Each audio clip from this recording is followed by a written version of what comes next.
music was very Kim and Chris. Agreed? Thank you everyone for coming. Today is a celebration of love, of commitment, of friendship, of family, and of two people who are in it for the long haul. Let me first introduce myself. My name is Jason Keller. I've worked with Kim every day for the last 4 years, and we've really gotten to know each other. I see the passion and creativity and sensitivity that Kim brings to everything that she does, and I was totally taken aback and more than willing to marry them. Something I'd never done before, and I thought, why not? Kim asked me to.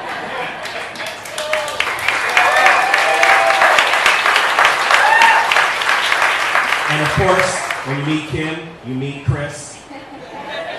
Two people who just go so perfectly together.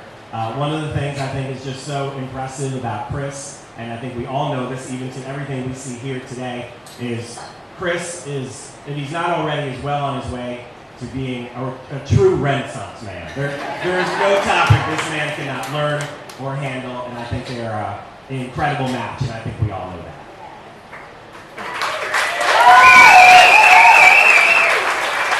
And he's climbing the walls.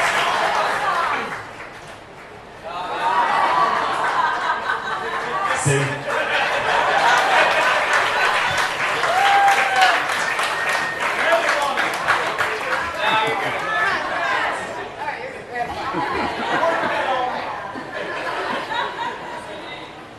So I think you'll hear throughout this ceremony, and I want to let you know this ceremony is distinctly Kim and Chris, that they worked on very hard, showed me. I was really impressed by the message in here. So as you listen to this, really imagine that you're getting into the hearts and souls of Kim and Chris, and for all of us who are here to share this day.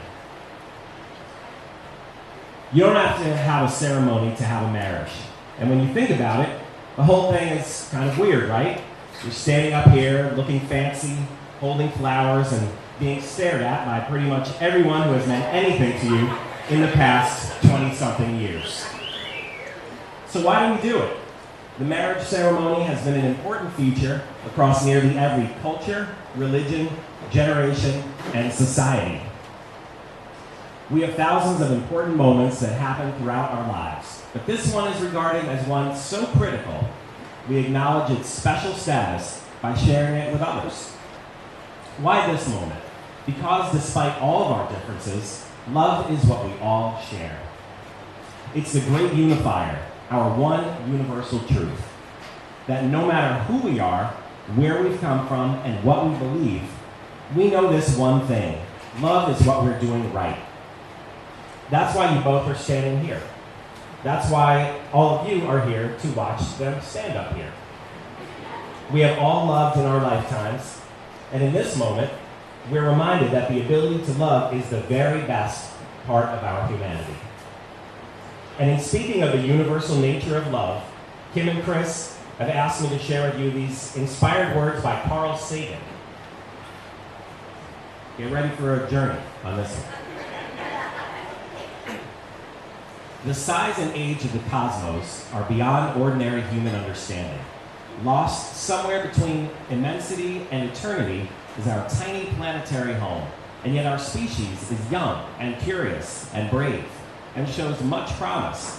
In the last few millennia, we have made the most astonishing and unexpected discoveries. They remind us that humans have evolved to wonder, that understanding is a joy, that knowledge is a prerequisite to survival. Our little planet floats like a mote of dust in the morning sky. All that you see and all that we can see exploded out of a star billions of years ago, and the particles slowly arrange themselves into living things, including all of us. We are made of star stuff. We are the mechanism by which the universe can comprehend itself. The world is so exquisite, with so much love and moral depth. We should remain grateful every day for the brief but magnificent opportunity that life provides. The sum of all our evolution, our thinking, and our accomplishments is love. A marriage makes two fractional lives a whole. It gives two questioning nature's a renewed reason for living. It brings a new gladness to the sunshine, a new fragrance to the flowers, a new beauty to the earth, and a new mystery to life. Today is a time to pause, look back, and smile at all the moments that brought Kim and Chris here, and at a time look ahead to all the moments that are still to come. I'm here, we're all here, because we want those moments for the both of you. We're here to hope with you, to support you, to be proud of you, and to remind you that love isn't happily ever after. Love is the experience of writing your story. It's not one moment, not even this moment. I love you. It's big ones like that. Moving in together, getting engaged, and a million little ones that come in between. It's all of these moments that fuse together into one big experience. And even though this experience is so incredible, words fail us when we try to explain it.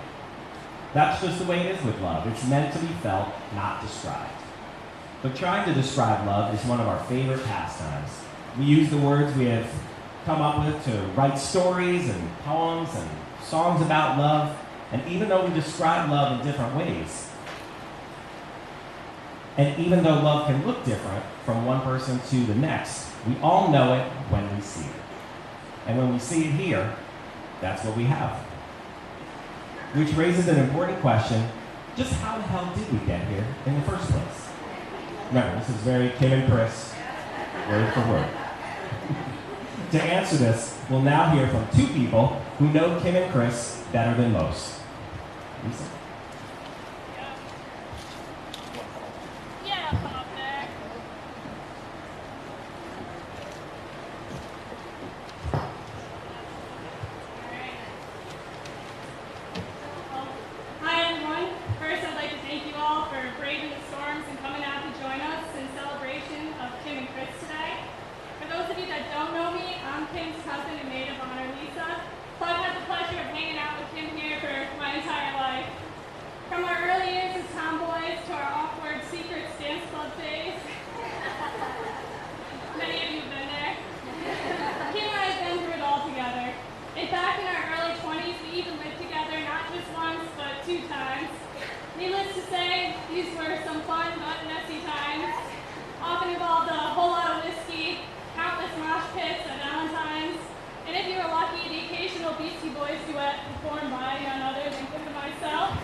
Great to see you.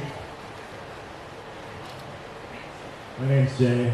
I've known Chris Jordan for almost, I think, more than 20 years now. Yeah, the same amount of times. Third, fourth grade. So yeah, it's difficult to find words to speak about somebody that's been such a pivotal part of your life, but I'm going to try. We'll start in Ravenna, New York. The year is 1994. I first met Chris Jordan as a couple of fourth grade nerds in a program for the gifted youth of the RCS school district called, this is real, it was called Young Scholars. Chris and I first came across each other in this place. Even back then, he was distinctly Chris. He dressed his own way. He had the names of all these awesome bands scrawled all over his binder. He was louder and funnier than everybody else in the room. He was much more interested in listening to Green Day than reading Beowulf. I never met anyone else like Chris, and I'm sure that I never will again. And I'm sure that all of you feel the same way. We wound up sitting next to each other in the saxophone section of the school band the next year, learning all we could about music in any way possible. As we played marches and movie themes, Chris was enlightening me on a whole world of punk rock bands that changed the way I thought about everything. So, as is the case with punk rock, a few years later I started my own punk band. It was the summer I turned 15. For a few months it was just me and a drummer, and we were not very good. One fateful day though, Chris came by to try playing a saxophone part on a cover song, and of course it turned out that he could sing a hell of a lot better than me. He could write songs better than me as well. No, I can't. That's not true. And believe it or not, we've been playing music together ever since, for more than half our lives now. We've gotten better over those 16 years, over a dozen or so recordings, and accounted something like 500 shows. Hey, not too shabby.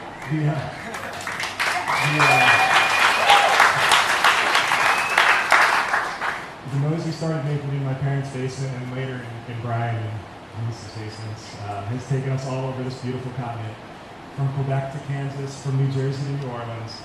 We played at clubs and churches, at sweet festivals and crazy barns, in abandoned swimming pools in the middle of nowhere. We've had more great times and close calls than I can even begin to remember. And throughout my entire adult life, Chris has been around with a sax or a keyboard or a guitar, ready to take that next musical leap and giving me something to strive for. I have no idea where I would be if it weren't for Chris, but I'm sure it would be a lot more boring. So as I've said, there's absolutely nobody else like Chris, but when we all met Kim at Valentine's, I'm sure, it was pretty clear that her and Chris were two of a kind. She's just as passionate about music, she's just as enthusiastic about the universe and all its infinite possibilities. The two of them were friends long before they became Chris and Kim, but when two people this weird and wonderful manage to find each other, it's worth taking the time to get it right. And they did, and it's been inspiring watching them build a life and a home together in their own unique bathroom trough repurposing way. There's a CCR song that Chris always liked called Someday Never Comes. In a lot of ways, I think he's always lived by those words. Chris knows you can't wait around for the good life to find you. You have to go find the good life for yourself. He's such an unconventional dude that I never once pictured myself standing at his wedding giving a speech. But the scene in front of me and seeing all you wonderful people really all makes perfect sense. And whatever he does, Chris goes all in. You can see it in his music, in his record collection, in his home, in his work, and in his relationship with Kim. Time is short, so why not figure out what matters and commit with everything you have? So if you have a glass, I'd like you to raise it up. Toast. Here's to Kim, here's to Chris, here's to many more years of awesomeness together.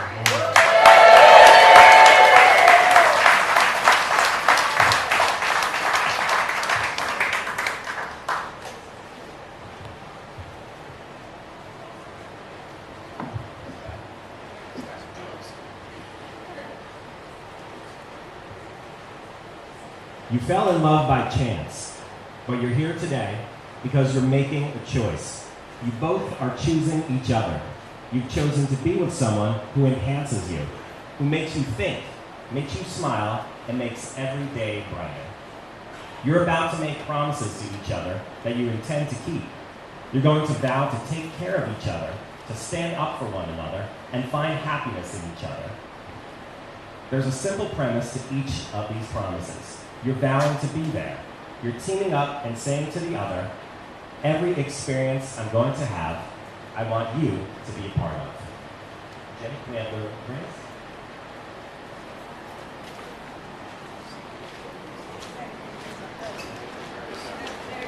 There it is. Do you, Kim and Chris, as you exchange these rings, promise to be each other's partners from this day forward? I do.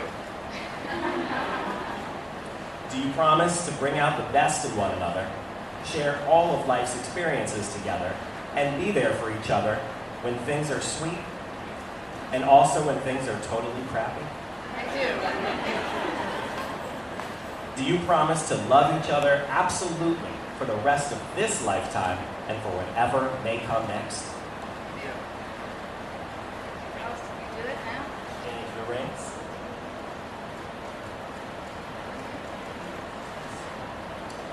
By the power vested in me by filling out the Universal Life Church's brief online form.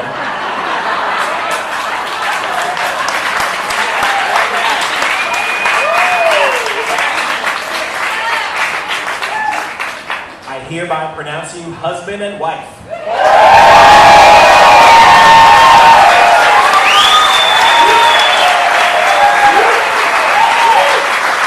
Family and friends, I present to you Mr. and Mrs. Kim and Chris Jordan.